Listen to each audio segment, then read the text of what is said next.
குலசாமிக்கு நாம எப்படி மரியாதை செய்யணும்? நம்மள காக்கிற சாமிக்கு நாம என்ன திருப்பி செய்றோம்? அப்படிங்கிறத இன்னைக்கு நான் அறிஞ்சத அறிவோம் நண்பர்கள்ட்ட பகிர்ந்து கொள்ள ஆசைப்படுறேன்.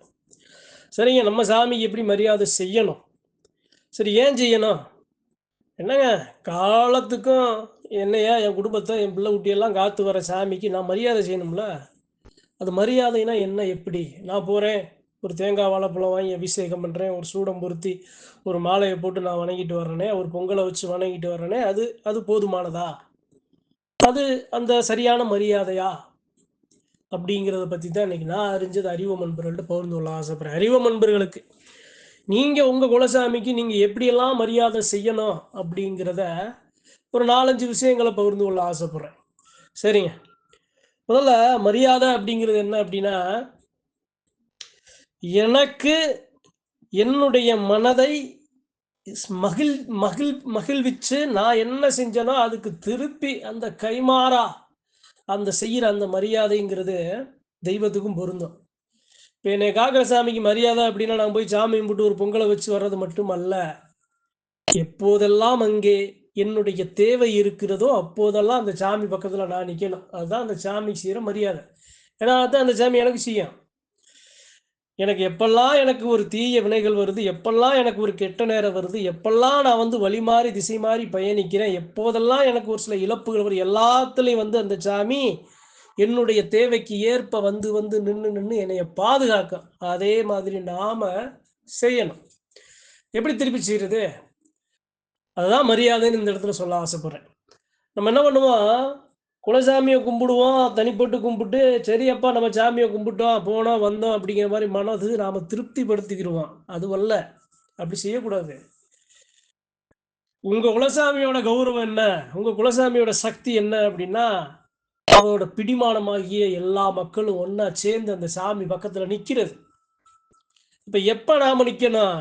விழா காலங்கள்ல தெய்வத்துக்கு தேவையான அந்த சக்திய வலுப்படுத்துற காலகட்டங்கள்ல, சாமி கும்பிடு காலகட்டங்கள்ல, ஆபரண பெட்டி, ஆயுத பெட்டி, கரகம் இது மாதிரி சாமியாடி வரும் மக்கள், இதெல்லாம் சாமி அழைப்பு. இது மாதிரியான நேரங்கள்ல தான் குலமக்கு நீங்க அந்த சாமிக்கு நிகரான மரியாதைய நீங்க செலுத்த முடியும். அது எப்படிங்க?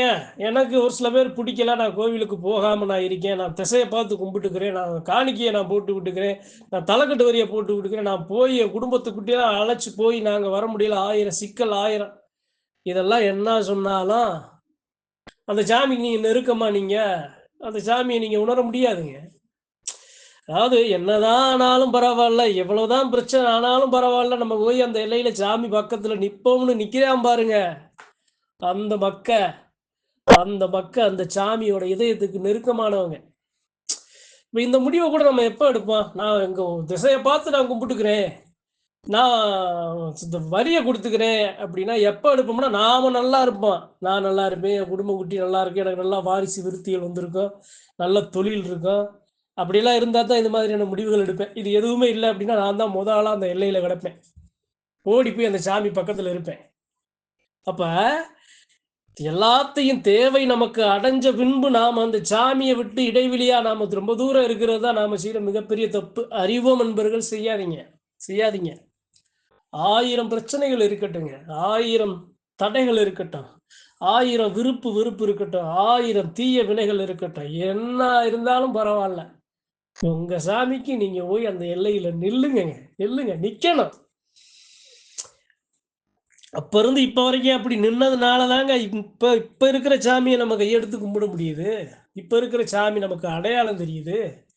இப்ப இருக்கிற சாமி நம்மள காத்து நிக்குது. அதெல்லாம் நீங்க செய்யாம இப்ப இருக்கிற மாரியே உங்களுடைய முன்னோர்கள் செஞ்சிருந்தாங்கன்னா, அந்த சாமி எப்பவோ அது இல்லாம அட அதனுடைய சக்தி தெரியாம, புரியாம நம்ம அப்படியே மறந்து அந்த தெய்வமே வழி மாறி போயிருக்கும்.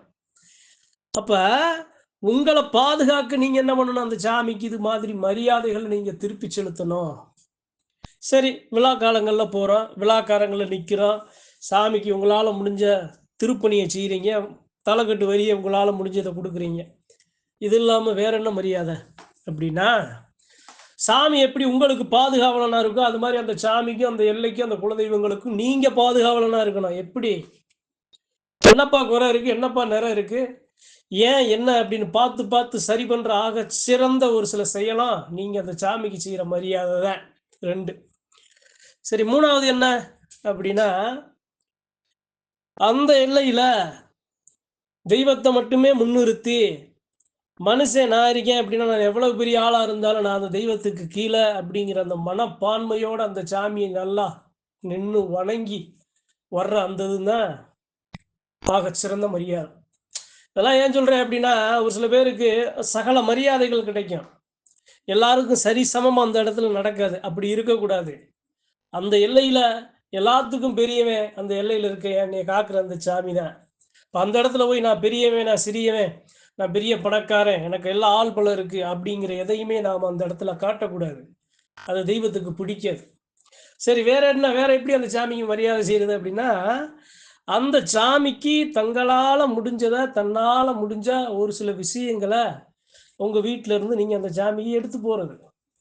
அவங்க வீட்ல இருந்து அந்த சாமிக்கு ஒரு தீர்த்தத்தையோ அல்லது ஒரு ஒரு ஒரு ஏதாவது ஒரு ஒரு பூக்களையோ, ஏதாவது ஒரு பழங்களையோ, ஏதாவது தோட்டத்துல விளையிற ஒரு சில விவசாய பயிர்களையோ அல்லது ஏதாவது ஒண்ணு அந்த சாமிக்கு நீங்க கொண்டு போய் குடுக்குறீங்க. உங்க கையால அங்க செலுத்துறீங்களா, அது ஒரு வகையில மரியாதை தான். அவங்க இதெல்லாம் நான் ஏன் சொல்றேன் அப்படின்னா, குலசாமிக்கு உங்கள விட்டா வேற ஆள் இல்லைங்க. உங்களுக்கு 1000 வேலை இருக்கும். அந்த 1000 வேலைய குடுத்ததே அந்த சாமி தாங்க. அந்த 1000 வேலைய உங்களுக்கு குடுத்ததே அந்த சாமி தான்.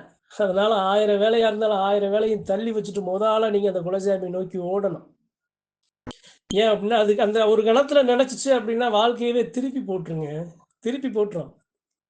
நம்ம சாமி வலுவில்லாம, சக்தி இல்லாம ஒரு மனம் உடைஞ்சு நிக்கிற ஒரு தருவாய்க்கு போயிருச்சு அப்படின்னா, அந்த கும்பல்ல இருக்க யாரும் முன்னேற முடியாது. யாருமே முன்னேற முடியாது.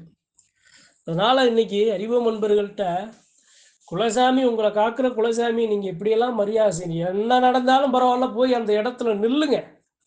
நமக்கு அவமானம் கிடைக்குது. குடும்பத்துல சாமி வந்ததுனால ஒரு சில மனக்குழப்பங்கள் வருது, கஷ்டங்கள் வருது, பிடிச்சவன், பிடிக்காதவன், அப்படி இப்படிங்கிற அவ்வளவு பிரச்சனைகள் இருந்தாலும் எல்லாத்தையும் மறந்துட்டு போய் அந்த எல்லையில நில்லுங்க.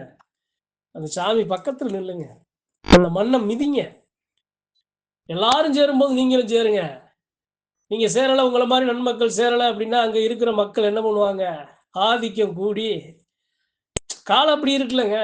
யாருமே அப்படி இயல்பா இருக்கிறதில்ல. ஆனா இருந்தாலும் ஒரு சில ஒரு சில ஒரு சில தேவையில்லாத கற்பனைகள உருவாக்கி, அப்படியே ஒரு புனைஞ்சு அத அப்படியே ஒரு பக்கமா சாய்ச்சு நிப்பாட்டி விட்டுருவாங்க. அது உங்களுக்கு ஆபத்தாயிரும் பிற்காலத்துல. நிக்க வேண்டிய நேரத்துல போய் நிக்கணும். காக்க வேண்டிய நேரத்துல காக்கணும். உரிமைய நிலைநாட்ட வேண்டிய நேரத்துல உரிமைய நிலைநாட்டணும். தெய்வத்துக்கு எப்ப தேவையோ அப்ப போய் நீங்க நிக்கணும். எல்லையில சக்கரமா நிக்கணும். அங்க ஒரு பெரிய ஒரு ஒரு ஒரு ஒரு அடிமையா, ஒரு சேவகனா, ஒரு பணியாளனா, ஒரு துப்புரவு ஒரு ஒரு ஏதாவது ஒரு வேலை செய்யற ஏதாவது ஒரு வழியில நீங்க அந்த இடத்துல அந்த சாமிக்கு நீங்க உதவியா இருக்கணும். அதுதான் அந்த சாமிக்கு நீங்க செய்யற மரியாதை. சாமிங்கிறது நம்மளுடைய குலசாமிங்கிறது நம்மளுடைய அடையாளம், நம்மளுடைய பாதுகாப்பு, நம்மளுடைய மிகப்பெரிய நமக்கு கிடைக்கப்பெற்ற சக்தி. அதை இழக்கக்கூடாது அப்படின்னா நீங்க போய் நிக்கணும். ஆளும் பேரும் சேர்ந்து இருக்க இடத்துல போய் நிக்கணும். அச்சப்படாம நிக்கணும். சாமியை மலவோல நம்பி நிக்கணும். தெய்வத்தை பரிபூரணமா வணங்கி வரணும். ஒதுங்கி நிக்க கூடாது. தூரமா நின்று சாமியை வணங்க கூடாது. 1000 பிரச்சனை இருந்தாலும் போய் எல்லையில நில்லுங்க, வணங்குங்க. அந்த சாமி நீங்க செஞ்சதை 100 மடங்கு உங்களுக்கு திருப்பி செய்யும். நீங்க உணருவீங்க. நன்றி, வணக்கம். மற்றும் ஒரு பதிவில் சந்திப்போம்.